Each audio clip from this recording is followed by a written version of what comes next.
Before we get going with this workshop, please look at the links below in the information bar to find links to a handout and information about this workshop. Hello, my name is Joelle Gagne, and I am going into my 4th year teaching. Over the past 3 years, I've taught either grade 1 or a split kindergarten grade 1 French immersion class. This workshop is for my final culminating project for the Social Emotional Learning course through Queen's University to complete the Early Childhood Education Postgraduate Teacher Certificate. This is a video format workshop that can be viewed alone or with a group. It is geared towards early primary educators, though much of the information can be applied to any grade. An example of a challenge I am faced with every day is knowing what to do when a little one blurts out in the middle of a whole group carpet lesson, "Are you my friend?" to their classmate sitting next to them. A part of me wants to blurt out, "Of course they're your friend. You play together all the time. You are always together." But then I have to understand that's my adult perspective, and these little ones have entered a new world where before their family and perhaps a few friends were their only social circle, and now they're in a room with up to 19 others who could very well be their friend. I teach and support children to be friends with one another and hope that what I say to them is the right thing, which leads me to the topic of our workshop: how to support young children navigate their friendships and be a good friend. Throughout our time together, I hope you walk away with an understanding of social emotional learning, a list and awareness of relationship and friendship skills, tools and strategies to support your learners navigate their friendships. So, what is social emotional learning? Social emotional learning is the development and practice of skills that prepare both children and adults to be prepared, open, and adaptable in learning and life situations. It is important that social emotional learning is communicated home with families. When school and home are on the same page, then the students in your classroom will be more supported, and there will be a continuity of learning, which will provide students with more success in acquiring their social emotional learning skills.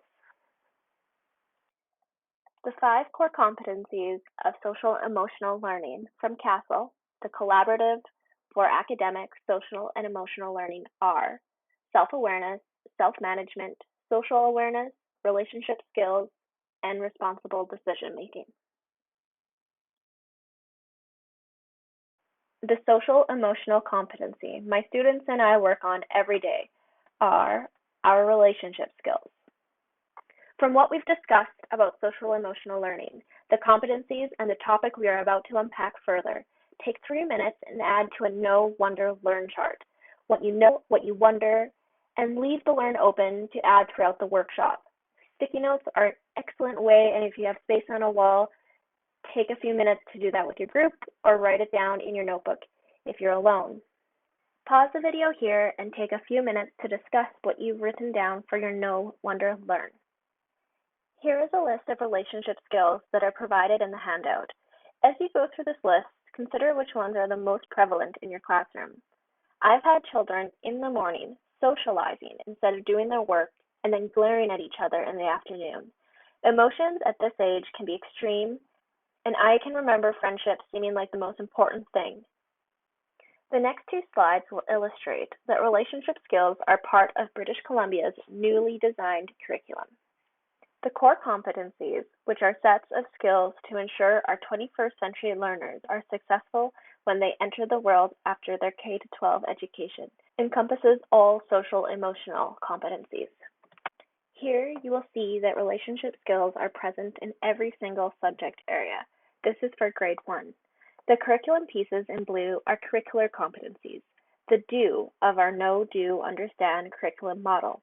And the green curriculum pieces are the big ideas, what is to be understood. The underlined words aligned with relationship skills. As you read through this list of friendship skills, I imagine that most of these skills come up during a school year, no matter what grade you teach. How to start your school year with relationships in mind. My first goal is for my students in my classroom to be excited and love coming to school.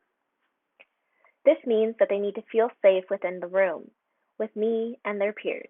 I work to create a classroom environment where students accept, respect, are kind, and work collaboratively with one another from day one. I spend the time to get to know each child in my classroom. Each child comes with their own experiences, families, interests, and views. When you know your students well, you will be best prepared to support them with any friendship issues that may arise throughout the school year. The following slides are activities and strategies that you can implement in your classroom right away to foster opportunities for your students to learn and practice their friendship skills. Be an active observer and be flexible. Some of the most valuable lessons and discussions I have with my students year to year arise naturally when we problem solve together. Being in tune with what is going on in your classroom will allow for skills to be taught before big incidents occur. Reflect at the end of each day and consider what changes can be made to support your students' relationships with each other. Changing the physical environment, such as changing the seating arrangements, adding materials to centers, and moving furniture around, can be effective ways to reset the atmosphere and mood of the classroom. Such as how you teach academic lessons, vary your instruction manner when teaching friendship and social skills, such as whole group, small group, one-on-one, and in experiential, teachable moments. Allow your students the talking and socializing time they need, starting your day with a soft start, such as Play-Doh, building manipulatives, word searches, are tasks that are valuable but can provide students with the time to get adjusted to being at school. Teachers can also take advantage of this time to check in with certain students and gauge how students are doing. Other social times during the day can be eating and extra outdoor time. Socializing time is not to be mistaken by free play. Free play offers your students time to communicate in their innate way through play. Scaffold this time and be part of the play to not only support your students' friendships, but to also get to know your learners and strengthen your own relationship with them. Role play. Here are some situations to practice during role play. How to share, how to invite someone to play, how to ask to join in, how to share ideas, how to solve a conflict, how to say no, and how to ask for help. This can be done in a whole group, small group, or even with just a couple students. Friendship book. A friendship book can be used in any grade. Make a template for students to fill in information about themselves, such as their favorite color, favorite food, if they have siblings, favorite part of the school day, and their birthday. Bind it into a class book or create a copy for each child. This way your students will get to know each other and have writing and reading practice. Here are a list of picture books to celebrate friendship. Bob and Otto by Robert Brull. A story that can be read when studying the life cycle of a butterfly, and how, even when we have our own jobs and interests, friendships are just as important. I Will Surprise My Friend by Mo Willems. Elephant and Piggy series are always my class favorites, and as the year goes on, students can read the books independently. The Recess Queen by Alexis O'Neill. This is an excellent book about problem solving and what to do when you're outside at recess.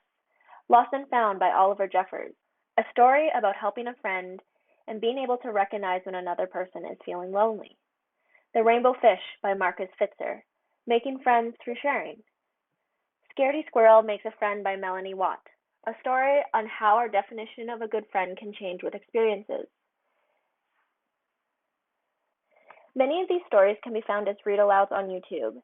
Sharing these videos with families, always after viewing them the first time to ensure that they're good quality for home, is an excellent way to continue the learning from school to home. Social Skills, Activities for Kids by Nasha Daniels, and What is Friendship by Pamela Day. These are wonderful additions to your resources for parents and educators as they navigate supporting their students and children through their friendships. Now that we're at the end of our workshop, take some time to add to your Wonder-Learn chart. When you're planning for the next year ahead or sitting with your curriculum documents, go through your curriculum and see where friendship skills are directly part of the know, do, understand your students will be exploring this year. Lastly, reflect on your own friendships. What friendship skills will you be putting more time into after today? Thank you for watching.